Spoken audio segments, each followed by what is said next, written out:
Hi friends, மாயாச்சின்னு சீரியலை பற்றி தான் நம்ம வீடியோக்குள்ளே பார்க்க போகிறோம். வாங்க நம்ம வீடியோக்குள்ளே போகலாம். புவனேஸ்வரி, பசுபதி, கார்த்தி, மகாலிங்கம் அவங்க 4 பேரையும் தான் காட்டுறாங்க. அப்போ வந்து பசுபதி சொல்கிறாங்க, நாளைக்கு மட்டும் ரகுராம் வந்துட்டாக்கி என்ன நடக்கிறது அப்படின்னு சொல்லும் போது அப்போ மகாலிங்கமும் சொல்கிறாங்க, ஆமாம் நாளைக்கு மட்டும் ரகுராம் வந்து விடாமல் நம்ம தடுக்கணும் அப்படிங்கவும் அப்போ புவனேஸ்வரி சொல்கிறாங்க, ரகுராம் வந்து நாளைக்கு கண்டிப்பாக வரமாட்டான் அப்படிங்கிறாங்க. அதை எப்படி நீ வந்து சொல்கிற அப்படிங்கும்போது, ஆமாம் ஏன்னா வந்து பஞ்சாயத்தில் அந்த அளவுக்கு அவமானப்பட்டிருக்கிறான், அதனால் கண்டிப்பாக அவன் வரமாட்டான், வேணும்னா நீங்களே பாருங்க அப்படிங்கும்போது உடனே வந்து புவனேஸ்வரி கார்த்தி போட்டு திட்ட ஆரம்பிச்சிருந்தாங்க. இது எல்லாம் இவனால் வந்தது தான் அப்படிங்கும்போது அப்போ கார்த்தி சொல்கிறாங்க, நான் என்ன பண்ணுறதுக்கு இப்படிலாம் நடக்கணும் நான் கொஞ்சமாக நினச்சேன்னா என்ன அப்படிங்கவும், எப்படினாலும் சரி தான் நாளைக்கு வந்து ஊர் ஜனங்க மத்தியில் வந்து நீ தான் வந்து அந்த கௌரவத்தை நீ தான் வாங்கிக்கணும் அப்படின்னு சொல்லவும் அப்போ பசுபதி சொல்கிறாங்க, ரகுராம் மட்டும் வரலன்னா கண்டிப்பாக வந்து அது உனக்கு தான் கிடைக்க போகுது அப்படிங்கவும் இதை கேட்டுட்டு புவனேஸ்வரி வந்து சந்தோஷப்பட ஆரம்பிச்சிருந்தாங்க.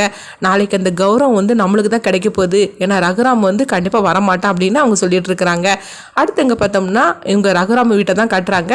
அப்போ எல்லாருமே ரொம்ப பதட்டமாக இருந்துட்டு இருக்கிறாங்க. அப்போ ஜானகி வந்து சிவாட்ட சொல்கிறாங்க, இவ்வளோ நேரம் ஆகிப்போச்சுது, உங்கள் அண்ணா கிட்ட எப்படியாவது பேசு, பஞ்சாயத்துக்கு போக சொல்லு அப்படிங்கவும் அப்போ வந்து ரகுராமோட அம்மாவும் சொல்கிறாங்க, ஆமாம் இவ்வளோ நேரம் ஆகிப்போச்சுது, எல்லாரும் வந்து இவனுக்காக காத்துட்ருப்பாங்க, பஞ்சாயத்துக்கு போகலைன்னா அப்புறமா இத்தனை நாள் நம்ம கட்டி காப்பாற்றினா அந்த கௌரவம் எல்லாமே வந்து பறி போயிடும் அப்படின்னு சொல்லவும் அப்போ வந்து ஜானகி வந்து திரும்பவும் சிவா கிட்ட சொல்லிட்டு இருக்கிறாங்க, என்ன சிவா நான் சொல்லிட்டு இருக்கிறேன், நீ எப்படியாவது உங்கள் அண்ணனை போய் சமாதானப்படுத்து அப்படின்னு சொல்லிட்டு இருக்கும்போதே ரகுராம் வராங்க.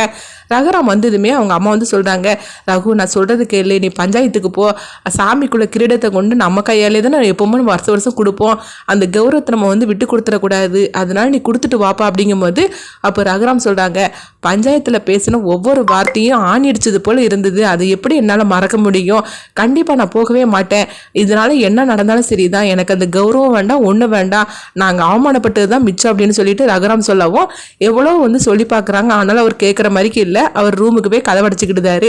அடுத்து பார்த்தோம்னா ஜானகி வந்து சிவா கிட்ட சொல்கிறாங்க, சிவா உங்கள் அண்ணன் தான் இந்த மாதிரி கேட்க மாட்டேன்னு சொல்லிட்டாரு, அவங்க அண்ணனுக்கு அடுத்து நீ தானே, நீயாவது அந்த பொறுப்பை ஏற்றுக்கோ, அதனால அந்த கிரீடத்தை கொண்டு உன் கையாலே கொண்டு கூடு அப்படிங்கும் போது அப்போ சிவா சொல்லியிருந்தாங்க, கண்டிப்பாக அதை நான் கொஞ்சம் கூட யோசனையே பண்ண மாட்டேன் அப்படிங்கவும் அப்போ பார்வதி சொல்கிறாங்க, என்னங்க நீங்கள் இந்த மாதிரிக்கு பேசிகிட்டு இருக்கிறீங்க, உங்கள் அண்ணா தான் வந்து ஏதோ கோவத்தில் இந்த மாதிரிக்கு பேசிகிட்டு இருக்கிறாரு, நீங்களும் போக மாட்டேன்னு சொன்னால் எப்படி, அதனால் நான் சொல்கிறத கேளுங்க, நீங்கள் அந்த பொறுப்பை ஏற்றுக்கங்க, சாமிக்குள்ள கிரீடத்தை கொண்டுட்டு போங்க அப்படின்னு பார்வதியும் சொல்கிறாங்க, ஜானகி சொல்கிறாங்க.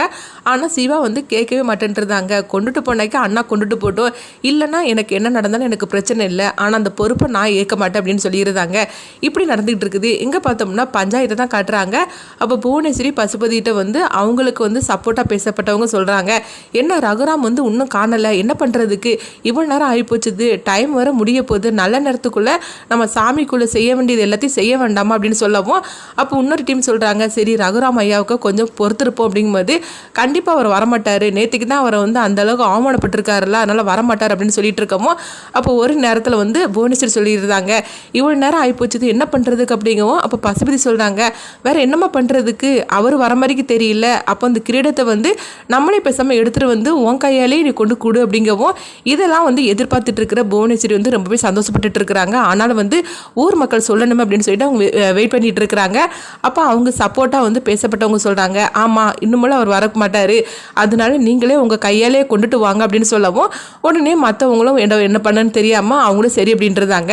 அப்போ மகாலிங்க சொல்கிறாங்க, உங்கள் கையாலே நீங்கள் கிரீடத்தை எடுக்க போகிறீங்க, எடுக்கிறது மட்டும் இல்லாமல் உங்கள் கையாலே நீங்கள் அம்மனுக்கு கொடுக்க போகிறீங்க அப்படின்னா அது எவ்வளோ பெரிய விஷயம், நம்ம சும்மாலாம் போயிடலாமா என்ன, டே பட்டாசு எடுத்து போடுங்கடா அப்படிங்கவும் உடனே பட்டாசு போட்டுட்டு இருக்கிறாங்க. அப்போ பார்க்கும்போது ஒரு காரில் வந்து மாயாவும் ஜானகியும் வந்து இறங்குறாங்க. அப்போ வந்து ஜானகி கையில் வந்து சாமிக்குள்ளே கிரீடம் இருக்குது. இதை கொஞ்சமாக எதிர்பார்க்காத புவனேஸ்வரி பசுபதி மகாலிங்கம் இவங்க எல்லாருமே அதிர்ச்சி அடைகிறாங்க, என்னது இவங்க கொண்டு வந்திருக்காங்க அப்படின்னு சொல்லிட்டு அதிர்ச்சி அடையவும் அப்போ ஜானகி வந்து ஃப்ளாஷ்பேக்காக ஒரு கதையை காட்டுறாங்க. அதில் பார்த்தோம்னா ஜானகி வந்து சோகத்தோடு இருந்துட்டு இருக்கும்போது அப்போ அங்கே மாயா வராங்க, என்ன பெரியம்மா நீங்கள் என்ன முடிவு எடுத்திருக்கிறீங்க அப்படிங்கும்போது என்ன முடிவு எடுக்கிறதுக்கு என்ன பண்ணுறதுங்க எனக்கு ஒன்றும் புரியலை, சொல்ல போனாக்கி இந்த குடும்ப கௌரவம் எல்லாமே முடிஞ்சு போச்சுது, இதுக்கு மேலேயும் நம்மளால எதுவுமே செய்ய முடியாது, அவர் தான் போக மாட்டேன்னு சொல்லிட்டாரு, சிவாவும் அந்த பொறுப்பை வந்து ஏற்க மாட்டேன்னு சொல்லிட்டான், இது எல்லாமே வந்து புவனேஸ்வரி கையில் தான் போக போகுது, வேற என்னால் என்ன பண்ண முடியும் அப்படின்னு வந்து ஜானகி சொல்லி அவங்க ரொம்பவே சோகத்தோடு இருக்கும்போது அப்போ வந்து மாயா சொல்கிறாங்க, பெரியம்மா இப்போ நீங்கள் தான் முடிவு எடுக்கணும், பெரியப்பா கண்டிப்பாக போக மாட்டார், ஆனால் நீங்கள் உங்கள் கையாலே அந்த கிரீடத்தை எடுத்துகிட்டு வாங்க அப்படிங்கவும் என்ன மாயா சொல்கிற, அப்படி மட்டும் நான் எடுத்துகிட்டு போனோம்னா அவருடைய கோபத்துக்கு நான் ஆளாயிருவேன் அப்படிங்கிறாங்க, பெரியப்பாட்ட நம்ம அப்புறமா சொல்லி சமாதானப்படுத்திக்கலாம், ஆனால் அந்த கிரீடத்தை வந்து புவனேஸ்வரி கைக்கு நம்ம போக விட்டுறக்கூடாது.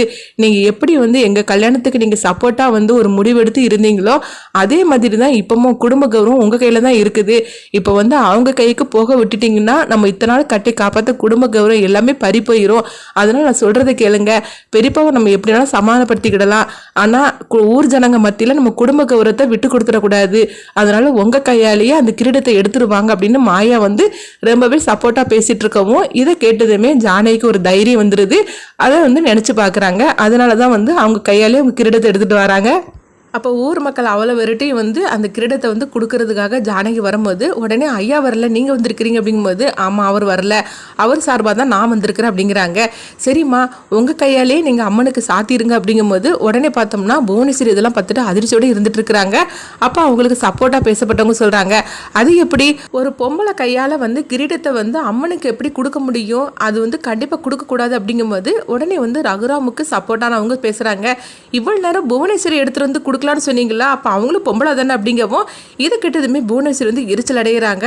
அப்போ வந்து இன்னொரு பக்கம் சொல்கிறாங்க, என்ன இருந்தாலும் சரி தான் புவனேஸ்வரிக்கு வந்து இன்னும் கல்யாணம் ஆகலை, அதனால அவங்க கையில் கொடுக்கலாம், ஆனால் இவங்களுக்கு கல்யாணம் ஆகி குழந்தையெல்லாம் வந்து இருக்குது, அதனால கொடுக்கக்கூடாது அப்படின்னு சொல்லவும் உடனே மாயா சொல்கிறாங்க, நீங்கள் கோயிலில் வந்து அம்மனுக்கு சாத்துறீங்களே, அம்மனும் கல்யாணம் முடிஞ்சவங்க தானே, ஏன் அம்மனுக்கு வந்து கல்யாணம் ஆன ஒரு பொண்ணு வந்து கொடுக்கக்கூடாதா என்ன அப்படின்னு ஏதாவது வரலாறு இருக்குதா என்ன, ஒரு பொண்ணுக்கு ஒரு பொண்ணு கொடுக்கறதுல என்ன தப்பு இருக்குது, அம்மன் அப்படிலாம் வந்து எங்கேயுமே சொல்லவே இல்லையே, ஏன் இதெல்லாம் உங்களுக்கு தெரியாதா என்ன, அப்படி வந்து கொடுக்கறதுனால எந்த தேவ குத்தமும் ஆயிராது அப்படின்னு மாயா சொல்லவும் உடனே எல்லாருமே வந்து சரி அப்படின்றதாங்க. அடுத்து பார்த்தோம்னா அவங்க வந்து கிரீடத்தை வந்து வாங்கிக்கிட்டு அந்த ஊர் மரியாதையை வந்து அவங்களுக்கு வந்து ஜானகிக்கு கொடுக்குறாங்க.